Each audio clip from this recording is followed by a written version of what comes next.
ভগবান আর ভুল, এই দুই একই অক্ষর দিয়ে শুরু হয়। শুধু তাই নয়, এদের দুজনের রাশিও সমান। এবারে আপনারা বলবেন যে ভগবান, ভুল, এদের মধ্যে কিভাবে মিল থাকতে পারে? অনেক বড় মিল আছে। না শুধু এ এক অক্ষর দিয়ে শুরু হয়, বরং এদের বিজয় মন্ত্রটাও এক। ভগবানকে মানুন, তাকে বিশ্বাস করুন, তাকে স্বীকার করুন। এটা করলে মনের দৃষ্টি থেকে ভগবানকে দেখা যায়, আর উনি আপনাকে সমৃদ্ধ করে তোলেন। ভুলের সাথেও এটাই ঘটে। নিজের ভুল স্বয়ং মেনে নিলে, স্বীকার করে নিলে, সব কিছুই স্পষ্টভাবে দেখতে পাবেন। যেদিন থেকে আপনি নিজের ভুল মেনে নিতে শিখবেন, সেদিন থেকে সেই ভুল শোধরানোর প্রক্রিয়াও শুরু হয়ে যাবে। আপনি বুঝে যাবেন নিজের ভুল কিভাবে শোধরাতে হয়। তাই মনে রাখবেন, নিজেকে শ্রেষ্ঠ করে তোলার জন্য নিজের ভুল স্বীকার করা অত্যন্ত প্রয়োজনীয়। এই জীবনে শান্তি আনার জন্য ঈশ্বরকে মেনে নেওয়াও অত্যন্ত প্রয়োজনীয়। সবসময় নিজের গুণ এবং নিজের দোষ মনে রাখবেন। আজীবন সুখী থাকবেন। রাধা রাধা। পরীক্ষা এমন একটা শব্দ যেটা শুনে সংসারের বেশিরভাগ মানুষই ভয়ভীত হয়ে পড়েন। কারণটা কি? অসফলতার ভয়। পরীক্ষা এই শব্দের যদি আমি অন্য দিকটা দেখাই, তার তাৎপর্য এই নয় যে আপনার দুর্বলতা সবার সামনে তুলে ধরবে। এটা তো হলো সেই যুক্তি যা আপনার বল, সাহস, শক্তিগুলি সবার সম্মুখে তুলে ধরবে। আগে হ্যাঁ, এটাই হলো সেই যুক্তি। আপনি নিজেই কখনো দেখবেন, পরীক্ষার সময় আপনার অন্তরের অনেক গুণ বাইরে বেরিয়ে আসে। এমন কোনো শক্তির উদ্ভব হয় যার বিষয়ে আপনি নিজেও জানতেন না, ঠিক কিনা? তাই এই পরীক্ষাকে কখনো ভয় পাবেন না। বিশ্বাসের সাথে নির্ভীক হয়ে এটার সম্মুখীন হন। দিনের শেষে এই পরীক্ষা শুধুই আপনাকে উজ্জ্বল করবে, আপনাকে আরো শ্রেষ্ঠ করে তুলবে। তাহলে আসুন আমার সাথে ভালোবেসে বলুন, রাধা রাধা। আমরা সব সময় চাই যে এই সংসার আমাদের জ্ঞানী বলবে, বুদ্ধিমান বলবে, বুঝদার বলবে। কিন্তু মূর্খ, মূর্খ যেন কেউ না বলে। মূর্খ শব্দটা আমরা কেউ শুনতে চাই না, দূরে পালাতে থাকি। কিন্তু একটা সত্যি সবার কাছে অজানা, যে মূর্খ হওয়া হলো বুদ্ধিমান হওয়ার দিকে সর্বপ্রথম পদক্ষেপ।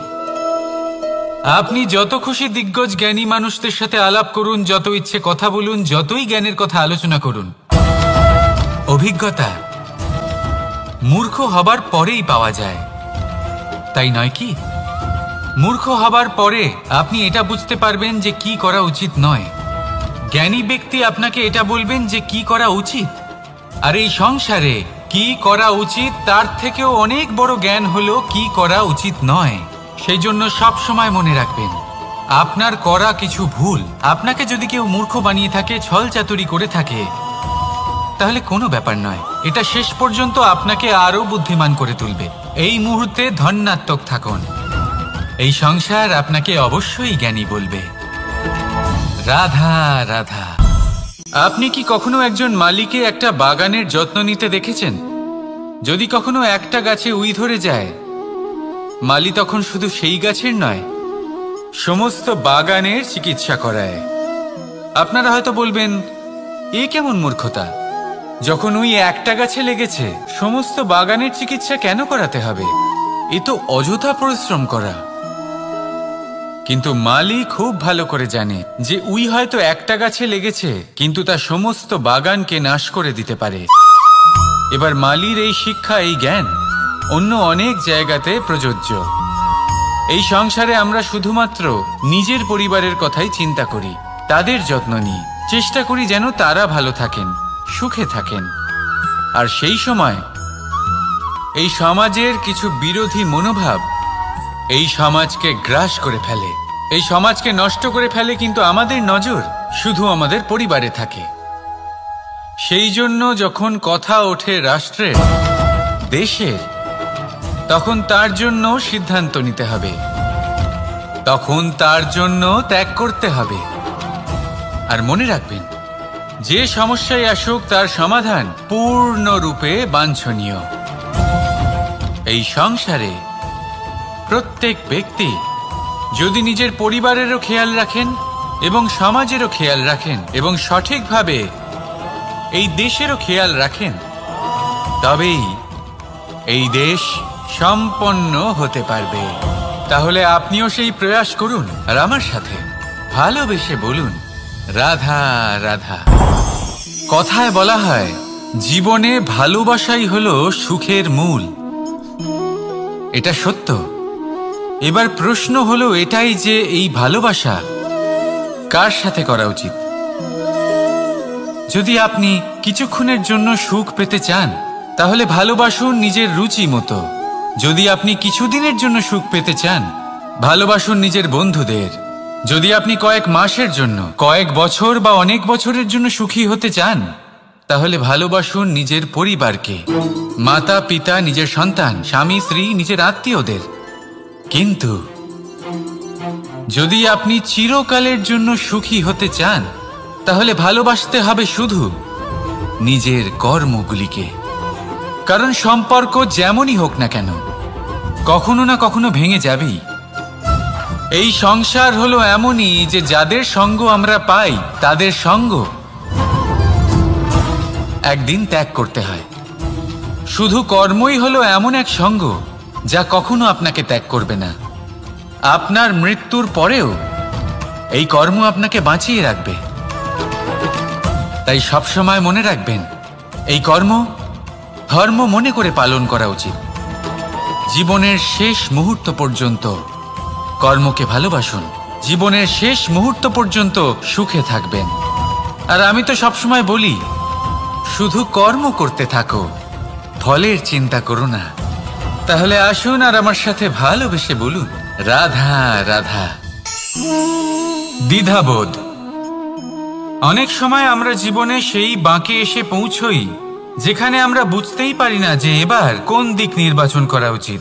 কখনো এদিকে যাওয়া উচিত মনে হয়, কখনো ওদিকে যাওয়া উচিত মনে হয়, কখনো দুদিকেই যাওয়া প্রয়োজনীয় বলে মনে হয়, কিন্তু তা তো সম্ভব নয়। কখনো কখনো এটা মনে হয় যে এখানেই থেমে যাওয়া ভালো, কোথাও না যাওয়াই শ্রেয়। এবার একেই তো দ্বিধাবোধ বলে। সংসারে এমন কোনো দ্বিধা নেই যার সমাধান সম্ভব নয়। এই দ্বিধাবোধ স্বাভাবিক। আর আপনার এই দ্বিধাকে আমি একটু সরল করে দিই। দ্বিধাগ্রস্ত হয়ে নির্বাচন করলে তখন এটা মাথায় নিয়ে করবেন যে আপনার এই নির্বাচনের ফলে এই সংসারের ওপর, এই সমাজের ওপর কি প্রভাব পড়তে পারে। নিজের লাভ ক্ষতির বিষয়ে ভাবা ছেড়ে দিন আর কর্ম করুন সংসারের মঙ্গলের জন্য, আগামী প্রজন্মের মঙ্গলের জন্য। ভাবুন আপনার এই নির্বাচনের জন্য কিভাবে তাদের জীবনের উদ্ধার সম্ভব। কারণ এই ভাবনাই হলো উচিত ভাবনা। কারণ অনেক সময় ওষুধ একটু কড়া মনে হতেই পারে, কিন্তু এই ওষুধই তো রোগ মুক্তি ঘটায়।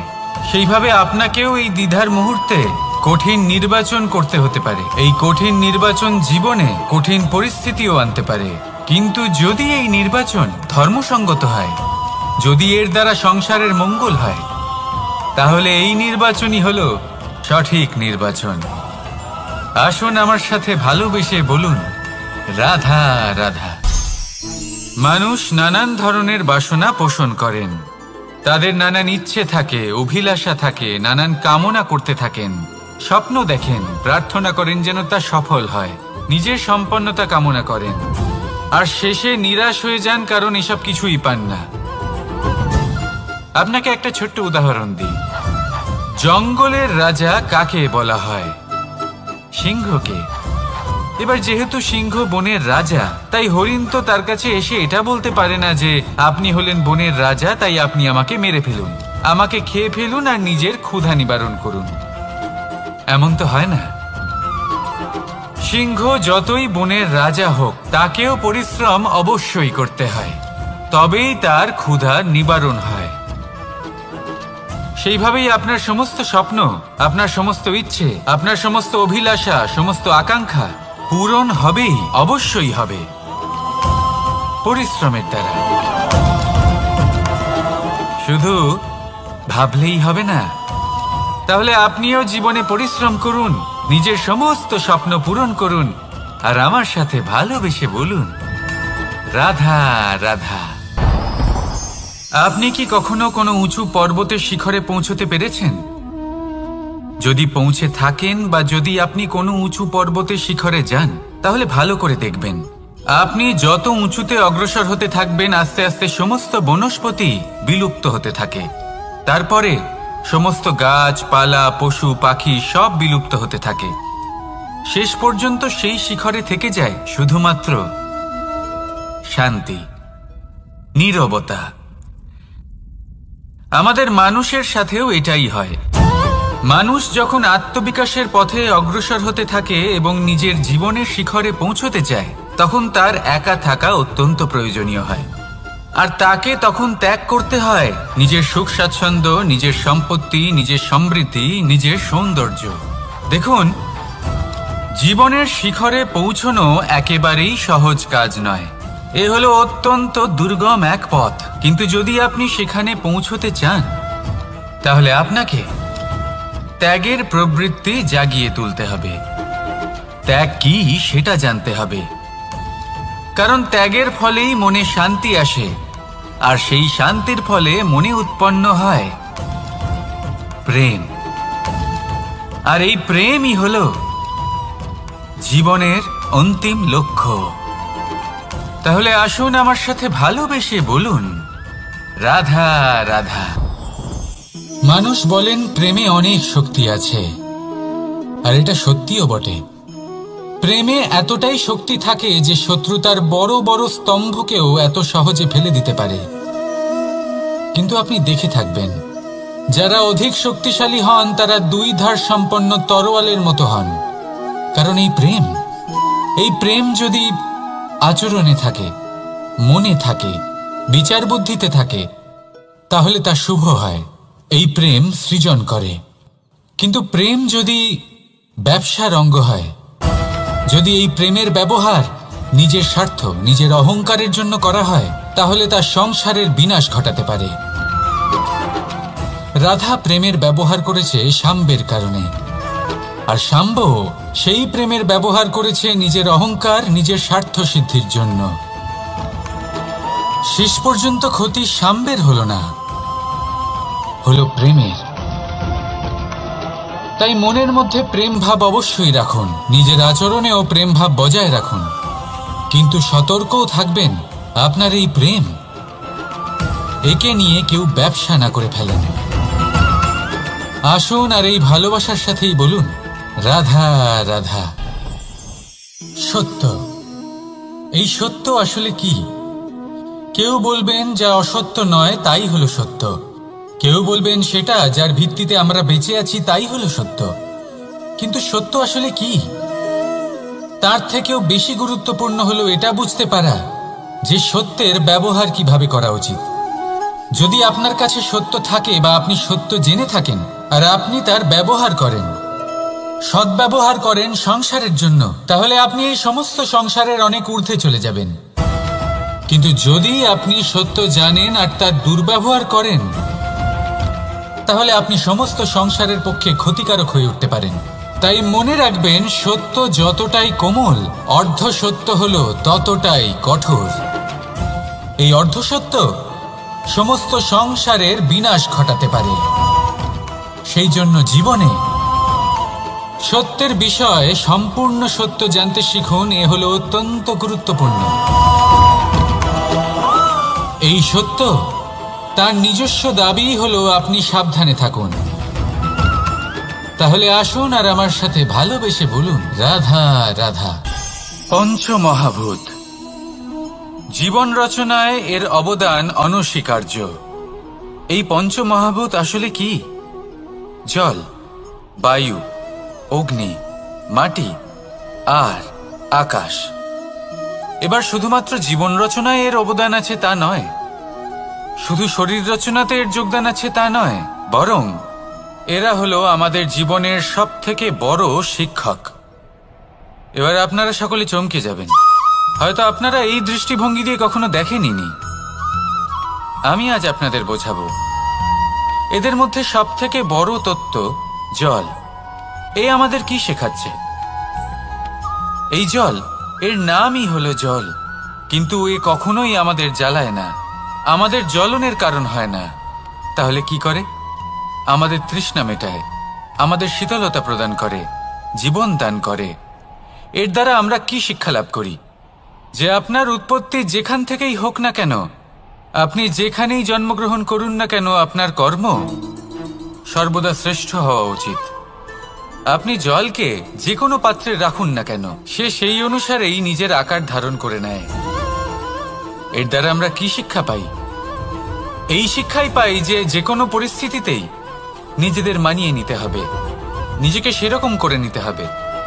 যে দেশেই থাকি না কেন, যে স্থানেই থাকি না কেন, যে পরিস্থিতিতেই থাকি না কেন, যে ব্যক্তির সাথেই থাকি না কেন, আমাদের সুখময় হয়ে জীবন অতিবাহিত করা উচিত। দেখুন, আমাদের কত বড় একটা শিক্ষা দিল এই জল, যা আমরা কোনোদিন দেখতেই পাইনি। নিজেকে জলের মতোই করে তুলুন। সুখের ধারায় স্বাচ্ছন্দ্যে প্রবাহমান হতে থাকবেন আপনি। নিজের আকারকে ভেঙে ফেলুন, নিজের সীমা লঙ্ঘন করুন। আপনি অবশ্যই একদিন মহানুভবতা অনুভব করবেন। তাহলে আসুন আর আমার সাথে ভালোবেসে বলুন, রাধা রাধা।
আমরা কি শিক্ষা পাই? এই বায়ু আমাদের এই শিক্ষা দেয় যে আমাদের কখনোই অহংকার করা উচিত নয়। আমরা সকলেই কখনো না কখনো চাই যে আমাদের শ্রেষ্ঠতা, আমাদের যোগ্যতা, আমাদের মাহাত্ম্য এই সংসার বুঝতে পারুক। আর নিজের মাহাত্ম্য প্রমাণ করার জন্য শক্তি দেখানোর কোনো প্রয়োজন নেই। কারণ যখন কোনো ব্যক্তি, এই সমাজ, এই সংসার আপনাকে নিজের থেকে দূরে করে দেবে, আপনার থেকে দূরে চলে যাবে, তখন আপনার মাহাত্ম্য কি তার আভাস সে নিজে থেকেই অবশ্যই পেয়ে যাবে। আপনার কিছুই করার প্রয়োজন নেই। বায়ুর মতো হয়ে উঠুন। বায়ু যার কিনা কোনো ভার নেই, কিন্তু যখন সময় আসে, যখন সে তুফানের রূপ নেয়, তখন অত্যন্ত বড় বড় বিধ্বংসী কাজ সে করে ফেলে। আর তখন এর শক্তির কোনো তুলনাই হয় না। বায়ু, যে নিজের সঞ্চালন দ্বারা পৃথিবীকে প্রাণ দেয়, নিজের পরিবহন দ্বারা এই মেঘ সৃষ্টি করে, এই ধরিত্রীর তৃষ্ণা নিবারণ করে। বায়ুর মতো যদি আপনি হয়ে উঠতে পারেন, তাহলে হালকা হয়ে যাবেন, ওপরে উঠতে পারবেন এই সংসার, এই ভৌতিকতা, এই মোহ মায়া থেকে। আর তখন আপনি বুঝতে পারবেন যে প্রেম কাকে বলে। তখন আপনি বুঝবেন যে দান করাই হলো জীবন। তাহলে আসুন আর আমার সাথে ভালোবেসে বলুন, রাধা রাধা। জীবনের পঞ্চমহাভূতের মধ্যে একটা তত্ত্ব হলো আকাশ। আকাশ যা কিনা নিরাকার, যার কোনো আকার নেই। আকাশ যা হলো অনন্ত। আর আমাদের সবসময় মনে হয় যে এই আকাশ আমাদের সাথে জড়িয়ে রয়েছে। কেন? এবার এই আকাশ আমাদের জন্য কি না করে। আকাশ আমাদের ওড়বার স্বাধীনতা দেয়। আকাশ মেঘকে ধারণ করে যাতে আমাদের তৃষ্ণা মিটতে পারে। এই আকাশ সূর্য এবং চন্দ্রকে তার যথাস্থান দেয় যাতে আমরা প্রকাশও পেতে পারি, আবার অন্ধকারও, যাতে আমাদের জীবনে সামঞ্জস্য বজায় থাকে। আকাশের থেকে অনেক কিছুই শেখার রয়েছে। যদি আমরাও আকাশের মতো হতে পারি, আমাদের আপনজনদের সেই স্বাধীনতা দিতে পারি যাতে তারা উঠতে পারেন, যাতে তারা নিজেদের স্বপ্ন পূরণ করতে পারেন, যার ফলে তারা নিজেরাই এই জীবনকে অনুভব করতে পারেন, নিজের পায়ে দাঁড়াতে পারেন, তাহলে ভাবুন আমাদের অস্তিত্ব কতটা বড় হয়ে যাবে। যদি আপনি আকাশের মতো হতে পারেন, তাহলে আপনিও আকাশের মতোই অনন্ত হয়ে উঠবেন। তাহলে আসুন আর আমার সাথে ভালোবেসে বলুন, রাধা রাধা। পঞ্চমহাতত্ত্ব, পঞ্চমহাভূত, এদের বিষয়ে আমি আপনাদের সবকিছুই বলে দিয়েছি। কেন? এরা আমাদের জীবনের সব থেকে বড় শিক্ষক। আর এদের থেকে আমরা কি শিক্ষা পাই? নিশ্চিত রূপে এই পঞ্চমহাতত্ত্ব আমাদের দেহের নির্মাণ করে, কিন্তু একটা ষষ্ঠ মহাতত্ত্ব রয়েছে। এমন এক তত্ত্ব যার না কোনো ভার আছে, না কোনো পরিমাণ আছে, কিন্তু তা হলো অত্যন্ত গুরুত্বপূর্ণ। ভাবনা। কেউ একে আত্মা বলে, কেউ একে বিবেক বলে, কেউ একে প্রাণ বলে, আর কেউ বলে চেতনা। এবার এই চেতনা যখন পঞ্চমহাতত্ত্বের সাথে জুড়ে যায়, এক হয়ে যায়, তখন মানুষের জীবনের নির্মাণ হয়। এবার আপনার দেহের নির্মাণ জন্ম থেকেই পঞ্চমহাতত্ত্ব করে দেয়, কিন্তু এই ভাবনা, এই চেতনা, একে আপনি নিজেই এগিয়ে নিয়ে যেতে পারেন। একে দিশা দেখাতে হবে, এর বিকাশ আপনাকেই করতে হবে। কিভাবে? তা আপনার ওপর নির্ভর করছে। আপনি এর সদ্ব্যবহারও করতে পারেন, দুর্ব্যবহারও করতে পারেন। এমন এক দিশা দিতে পারেন, এমন সদ্ব্যবহার করতে পারেন যে আপনি নিজেই কোনোদিন ভগবত গীতার জ্ঞান দিলেন। এমন দুর্ব্যবহার করতে পারেন, এমন দিশাও দিতে পারেন যে আপনি হয়তো শকুনের মতোই মহাভারত রচনা করলেন। এই চয়ন আপনারই। শুধু এই চেতনার শুদ্ধতার দিকে বিশেষ নজর রাখতে হবে। যদি এই চেতনা শুদ্ধ হয়, তাহলে প্রেম থাকবে, আর যদি এই চেতনা অশুদ্ধ হয়, তাহলে বিদ্বেষ হবে। আর আমার মতে সুখ এবং শান্তি প্রেমের দ্বারাই লাভ হবে, বিদ্বেষ দ্বারা নয়। তাহলে আসুন আর আমার সাথে ভালোবেসে বলুন, রাধা রাধা। জীবনের পঞ্চমহাতত্ত্বের মধ্যে পঞ্চম তত্ত্ব অগ্নি। অগ্নি যা জ্বালাতে সাহায্য করে, কিন্তু তা উত্তাপও প্রদান করে। নিশ্চিত রূপে অগ্নি আমাদের জ্বালিয়ে দিতে পারে, কিন্তু আপনি কি কখনো এটা ভেবে দেখেছেন যে আগুন, তাকে নিজেকে কতটা জ্বলতে হয়, তাকে নিজেকে কতটা তাপ সহ্য করতে হয়? ও নিজে জ্বলে আমাদের উত্তাপ প্রদান করার জন্য, ও নিজে জ্বলে আমাদের ঊর্জা দেবার জন্য, আমাদের আলো দেবার জন্য, অন্ধকারে পথ দেখানোর জন্য, শত্রুর সাথে মোকাবিলা করার জন্য আমাদের সাহায্য করে, নিজে জ্বলে। যখন আমরা কোনো দেবতার জন্য যজ্ঞ করি, তখন দেবতার ভোজন গ্রহণ করার নিমিত্ত হয় এই অগ্নি। কত কিছু ওকে সহ্য করতে হয় আমাদের এত কিছু দেবার জন্য। আপনিও আগুনের মতো হয়ে উঠুন, নিজে কষ্ট সহ্য করুন অন্যকে সাহায্য করার জন্য, তাদের জীবন উদ্ধার করার জন্য, নিজের প্রিয়জনের জন্য, নিজের পরিবারের জন্য, নিজের মাতা পিতার জন্য, এই সমাজের জন্য। নিজে কষ্ট সহ্য করুন, প্রকাশের কেন্দ্রবিন্দু হয়ে উঠুন, আর সকলকে পথ প্রদর্শন করুন, সবাইকে পথ দেখান। যেদিন আপনি আগুনের মতো হয়ে উঠবেন, সেই দিন ঠিক যেমন অগ্নিকে পুজো করা হয়, আপনিও সেইভাবে পূজনীয় হয়ে উঠবেন। যেমন সকল শুভকর্মে, সকল যজ্ঞে, সকল পুজোতে অগ্নিকে স্মরণ করা হয়, সেইভাবেই সকল শুভকর্মে আপনাকেও স্মরণ করা হবে। আর যেদিন আপনি এরকম হয়ে উঠবেন, সেই দিন জীবনের বাস্তব মর্ম কি আপনি তা বুঝতে পারবেন। তাহলে আসুন আর আমার সাথে ভালোবেসে বলুন, রাধা রাধা। ভগবান আর ভুল, এই দুই একই অক্ষর দিয়ে শুরু হয়। শুধু তাই নয়,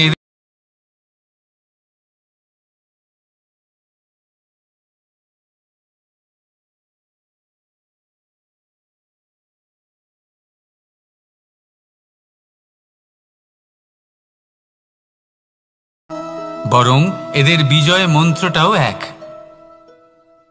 ভগবানকে মানুন, তাকে বিশ্বাস করুন, তাকে স্বীকার করুন।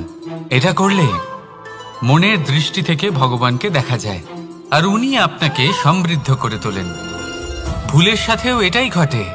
নিজের ভুল স্বয়ং মেনে নিলে, স্বীকার করে নিলে সব কিছুই স্পষ্টভাবে দেখতে পাবেন। যেদিন থেকে আপনি নিজের ভুল মেনে নিতে শিখবেন, সেদিন থেকে সেই ভুল শোধরানোর প্রক্রিয়াও শুরু হয়ে যাবে। আপনি বুঝে যাবেন নিজের ভুল কিভাবে শোধরাতে হয়। তাই মনে রাখবেন, নিজেকে শ্রেষ্ঠ করে তোলার জন্য নিজের ভুল স্বীকার করা অত্যন্ত প্রয়োজনীয়। এই জীবনে শান্তি আনার জন্য ঈশ্বরকে মেনে নেওয়াও অত্যন্ত প্রয়োজনীয়। সবসময় নিজের গুণ এবং নিজের দোষ মনে রাখবেন। আজীবন সুখী থাকবেন। রাধা রাধা। পরীক্ষা এমন একটা শব্দ যেটা শুনে সংসারের বেশিরভাগ মানুষই ভয়ভীত হয়ে পড়েন। কারণটা কি? অসফলতার ভয়। পরীক্ষা এই শব্দের যদি আমি অন্য দিকটা দেখাই, তার তাৎপর্য এই নয় যে আপনার দুর্বলতা সবার সামনে তুলে ধরবে। এটা তো হলো সেই যুক্তি যা আপনার বল, সাহস, শক্তিগুলি সবার সম্মুখে তুলে ধরবে। আগে হ্যাঁ, এটাই হলো সেই যুক্তি। আপনি নিজেই কখনো দেখবেন, পরীক্ষার সময় আপনার অন্তরের অনেক গুণ বাইরে বেরিয়ে আসে। এমন কোনো শক্তির উদ্ভব হয় যার বিষয়ে আপনি নিজেও জানতেন না, ঠিক কিনা? তাই এই পরীক্ষাকে কখনো ভয় পাবেন না। বিশ্বাসের সাথে নির্ভীক হয়ে এটার সম্মুখীন হন। দিনের শেষে এই পরীক্ষা শুধুই আপনাকে উজ্জ্বল করবে, আপনাকে আরো শ্রেষ্ঠ করে তুলবে। তাহলে আসুন আমার সাথে ভালোবেসে বলুন, রাধা রাধা। আমরা সব সময় চাই যে এই সংসার আমাদের জ্ঞানী বলবে, বুদ্ধিমান বলবে, বুঝদার বলবে, কিন্তু মূর্খ মূর্খ যেন কেউ না বলে। মূর্খ শব্দটা আমরা কেউ শুনতে চাই না, দূরে পালাতে থাকি। কিন্তু একটা সত্যি সবার কাছে অজানা, যে মূর্খ হওয়া হলো বুদ্ধিমান হওয়ার দিকে সর্বপ্রথম পদক্ষেপ। আপনি যত খুশি দিগ্গজ জ্ঞানী মানুষদের সাথে আলাপ করুন, যত ইচ্ছে কথা বলুন, যতই জ্ঞানের কথা আলোচনা করুন, অভিজ্ঞতা মূর্খ হবার পরেই পাওয়া যায়, তাই নয় কি? মূর্খ হবার পরে আপনি এটা বুঝতে পারবেন যে কি করা উচিত নয়। জ্ঞানী ব্যক্তি আপনাকে এটা বলবেন যে কি করা উচিত। আর এই সংসারে কি করা উচিত তার থেকেও অনেক বড় জ্ঞান হলো কি করা উচিত নয়। সেই জন্য সব সময় মনে রাখবেন, আপনার করা কিছু ভুল আপনাকে যদি কেউ মূর্খ বানিয়ে থাকে, ছল চাতুরি করে থাকে, তাহলে কোনো ব্যাপার নয়। এটা শেষ পর্যন্ত আপনাকে আরো বুদ্ধিমান করে তুলবে। এই মুহূর্তে ধন্যাত্মক থাকুন। এই সংসার আপনাকে অবশ্যই জ্ঞানী বলবে। রাধা রাধা। আপনি কি কখনো একজন মালিকে একটা বাগানের যত্ন নিতে দেখেছেন? যদি কখনো একটা গাছে উই ধরে যায়, মালি তখন শুধু সেই গাছের নয়, সমস্ত বাগানের চিকিৎসা করায়। আপনারা হয়তো বলবেন, এ কেমন মূর্খতা? যখন উই একটা গাছে লেগেছে, সমস্ত বাগানের চিকিৎসা কেন করাতে হবে? এ তো অযথা পরিশ্রম করা। কিন্তু মালি খুব ভালো করে জানে যে উই হয়তো একটা গাছে লেগেছে, কিন্তু তা সমস্ত বাগানকে নাশ করে দিতে পারে। এবার মালির এই শিক্ষা, এই জ্ঞান অন্য অনেক জায়গাতে প্রযোজ্য। এই সংসারে আমরা শুধুমাত্র নিজের পরিবারের কথাই চিন্তা করি, তাদের যত্ন নিই, চেষ্টা করি যেন তারা ভালো থাকেন, সুখে থাকেন।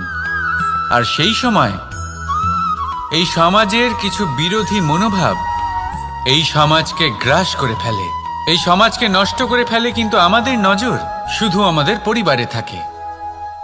সেই জন্য যখন কথা ওঠে রাষ্ট্রের, দেশের, তখন তার জন্য সিদ্ধান্ত নিতে হবে, তখন তার জন্য ত্যাগ করতে হবে। আর মনে রাখবেন, যে সমস্যায় আসুক তার সমাধান পূর্ণরূপে বাঞ্ছনীয়। এই সংসারে প্রত্যেক ব্যক্তি যদি নিজের পরিবারেরও খেয়াল রাখেন এবং সমাজেরও খেয়াল রাখেন এবং সঠিকভাবে এই দেশেরও খেয়াল রাখেন, তবেই এই দেশ সম্পন্ন হতে পারবে। তাহলে আপনিও সেই প্রয়াস করুন আর আমার সাথে ভালোবেসে বলুন, রাধা রাধা। কথায় বলা হয়, জীবনে ভালোবাসাই হলো সুখের মূল। এটা সত্য। এবার প্রশ্ন হলো এটাই যে এই ভালোবাসা কার সাথে করা উচিত। যদি আপনি কিছুক্ষণের জন্য সুখ পেতে চান, তাহলে ভালোবাসুন নিজের রুচি মতো। যদি আপনি কিছুদিনের জন্য সুখ পেতে চান, ভালোবাসুন নিজের বন্ধুদের। যদি আপনি কয়েক মাসের জন্য, কয়েক বছর বা অনেক বছরের জন্য সুখী হতে চান, তাহলে ভালোবাসুন নিজের পরিবারকে, মাতা পিতা, নিজের সন্তান, স্বামী স্ত্রী, নিজের আত্মীয়দের। কিন্তু যদি আপনি চিরকালের জন্য সুখী হতে চান, তাহলে ভালোবাসতে হবে শুধু নিজের কর্মগুলিকে। কারণ সম্পর্ক যেমনই হোক না কেন, কখনো না কখনো ভেঙে যাবেই। এই সংসার হলো এমনই যে যাদের সঙ্গ আমরা পাই, তাদের সঙ্গ একদিন ত্যাগ করতে হয়। শুধু কর্মই হলো এমন এক সঙ্গ যা কখনো আপনাকে ত্যাগ করবে না। আপনার মৃত্যুর পরেও এই কর্ম আপনাকে বাঁচিয়ে রাখবে। তাই সবসময় মনে রাখবেন, এই কর্ম ধর্ম মনে করে পালন করা উচিত। জীবনের শেষ মুহূর্ত পর্যন্ত কর্মকে ভালোবাসুন, জীবনের শেষ মুহূর্ত পর্যন্ত সুখে থাকবেন। আর আমি তো সবসময় বলি, শুধু কর্ম করতে থাকো, ফলের চিন্তা করো না। তাহলে আসুন আর আমার সাথে ভালোবেসে বলুন, রাধা রাধা। দ্বিধাবোধ। অনেক সময় আমরা জীবনে সেই বাঁকে এসে পৌঁছই যেখানে আমরা বুঝতেই পারি না যে এবার কোন দিক নির্বাচন করা উচিত। কখনো এদিকে যাওয়া উচিত মনে হয়, কখনো ওদিকে যাওয়া উচিত মনে হয়, কখনো দুদিকেই যাওয়া প্রয়োজনীয় বলে মনে হয়, কিন্তু তা তো সম্ভব নয়।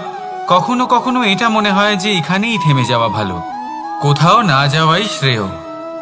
এবার একেই তো দ্বিধাবোধ বলে। সংসারে এমন কোনো দ্বিধা নেই যার সমাধান সম্ভব নয়। এই দ্বিধাবোধ স্বাভাবিক। আর আপনার এই দ্বিধাকে আমি একটু সরল করে দিই। দ্বিধাগ্রস্ত হয়ে নির্বাচন করলে তখন এটা মাথায় নিয়ে করবেন যে আপনার এই নির্বাচনের ফলে এই সংসারের ওপর, এই সমাজের ওপর কি প্রভাব পড়তে পারে। নিজের লাভ ক্ষতির বিষয়ে ভাবা ছেড়ে দিন আর কর্ম করুন সংসারের মঙ্গলের জন্য, আগামী প্রজন্মের মঙ্গলের জন্য। ভাবুন আপনার এই নির্বাচনের জন্য কিভাবে তাদের জীবনের উদ্ধার সম্ভব। কারণ এই ভাবনাই হলো উচিত ভাবনা। কারণ অনেক সময় ওষুধ একটু কড়া মনে হতেই পারে, কিন্তু এই ওষুধই তো রোগ মুক্তি ঘটায়। সেইভাবে আপনাকেও এই দ্বিধার মুহূর্তে কঠিন নির্বাচন করতে হতে পারে। এই কঠিন নির্বাচন জীবনে কঠিন পরিস্থিতিও আনতে পারে, কিন্তু যদি এই নির্বাচন ধর্মসঙ্গত হয়, যদি এর দ্বারা সংসারের মঙ্গল হয়, তাহলে এই নির্বাচনই হলো সঠিক নির্বাচন। আসুন আমার সাথে ভালোবেসে বলুন, রাধা রাধা। মানুষ নানান ধরনের বাসনা পোষণ করেন। তাদের নানান ইচ্ছে থাকে, অভিলাষা থাকে, নানান কামনা করতে থাকেন, স্বপ্ন দেখেন, প্রার্থনা করেন যেন তা সফল হয়, নিজের সম্পন্নতা কামনা করেন, আর শেষে নিরাশ হয়ে যান কারণ এসব কিছুই পান না। আপনাকে একটা ছোট্ট উদাহরণ দিই। জঙ্গলের রাজা কাকে বলা হয়? সিংহকে। এবার যেহেতু সিংহ বনের রাজা, তাই হরিণ তো তার কাছে এসে এটা বলতে পারে না যে আপনি হলেন বনের রাজা, তাই আপনি আমাকে মেরে ফেলুন, আমাকে খেয়ে ফেলুন আর নিজের ক্ষুধা নিবারণ করুন। এমন তো হয় না। সিংহ যতই বনের রাজা হোক, তাকেও পরিশ্রম অবশ্যই করতে হয়, তবেই তার ক্ষুধা নিবারণ হয়। সেইভাবেই আপনার সমস্ত স্বপ্ন, আপনার সমস্ত ইচ্ছে, আপনার সমস্ত অভিলাষা, সমস্ত আকাঙ্ক্ষা পূরণ হবেই, অবশ্যই হবে, পরিশ্রমের দ্বারা। শুধু ভাবলেই হবে না। তাহলে আপনিও জীবনে পরিশ্রম করুন, নিজের সমস্ত স্বপ্ন পূরণ করুন, আর আমার সাথে ভালোবেসে বলুন, রাধা রাধা। আপনি কি কখনো কোনো উঁচু পর্বতের শিখরে পৌঁছতে পেরেছেন? যদি পৌঁছে থাকেন বা যদি আপনি কোনো উঁচু পর্বতের শিখরে যান, তাহলে ভালো করে দেখবেন, আপনি যত উঁচুতে অগ্রসর হতে থাকবেন, আস্তে আস্তে সমস্ত বনস্পতি বিলুপ্ত হতে থাকে। তারপরে সমস্ত গাছপালা, পশু পাখি সব বিলুপ্ত হতে থাকে। শেষ পর্যন্ত সেই শিখরে থেকে যায় শুধুমাত্র শান্তি, নীরবতা। আমাদের মানুষের সাথেও এটাই হয়।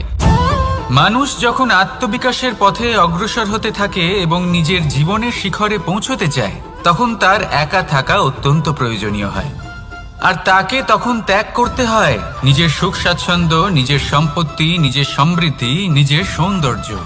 দেখুন, জীবনের শিখরে পৌঁছনো একেবারেই সহজ কাজ নয়। এ হলো অত্যন্ত দুর্গম এক পথ। কিন্তু যদি আপনি সেখানে পৌঁছতে চান, তাহলে আপনাকে ত্যাগের প্রবৃত্তি জাগিয়ে তুলতে হবে।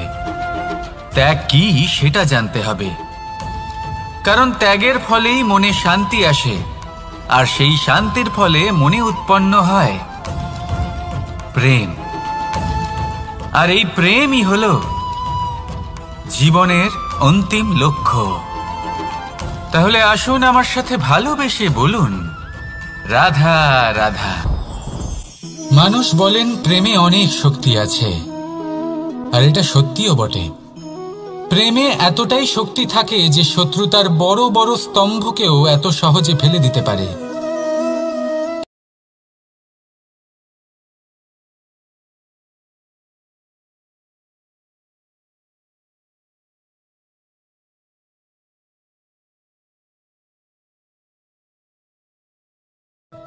তাহলে তা শুভ হয়। এই প্রেম সৃজন করে। কিন্তু প্রেম যদি ব্যবসার অঙ্গ হয়, যদি এই প্রেমের ব্যবহার নিজের স্বার্থ, নিজের অহংকারের জন্য করা হয়, তাহলে তা সংসারের বিনাশ ঘটাতে পারে।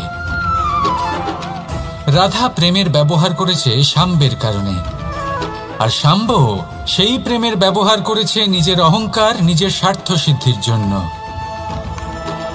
শেষ পর্যন্ত ক্ষতি শাম্বের হলো না, হলো প্রেমের। তাই মনের মধ্যে প্রেম ভাব অবশ্যই রাখুন, নিজের আচরণেও প্রেম ভাব বজায় রাখুন, কিন্তু সতর্কও থাকবেন আপনার এই প্রেম, একে নিয়ে কেউ ব্যবসা না করে ফেলেন। আসুন আর এই ভালোবাসার সাথেই বলুন, রাধা রাধা। সত্য, এই সত্য আসলে কি? কেউ বলবেন যা অসত্য নয় তাই হলো সত্য, কেউ বলবেন সেটা যার ভিত্তিতে আমরা বেঁচে আছি তাই হলো সত্য। কিন্তু সত্য আসলে কি?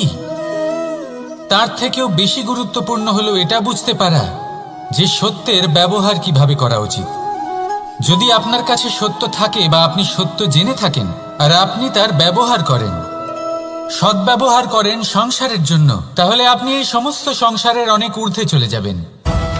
কিন্তু যদি আপনি সত্য জানেন আর তার দুর্ব্যবহার করেন, তাহলে আপনি সমস্ত সংসারের পক্ষে ক্ষতিকারক হয়ে উঠতে পারেন। তাই মনে রাখবেন, সত্য যতটাই কোমল, অর্ধ সত্য হলো ততটাই কঠোর। এই অর্ধসত্য সমস্ত সংসারের বিনাশ ঘটাতে পারে। সেই জন্য জীবনে সত্যের বিষয়ে সম্পূর্ণ সত্য জানতে শিখুন। এ হলো অত্যন্ত গুরুত্বপূর্ণ। এই সত্য তার নিজস্ব দাবি হলো আপনি সাবধানে থাকুন। তাহলে আসুন আর আমার সাথে ভালোবেসে বলুন,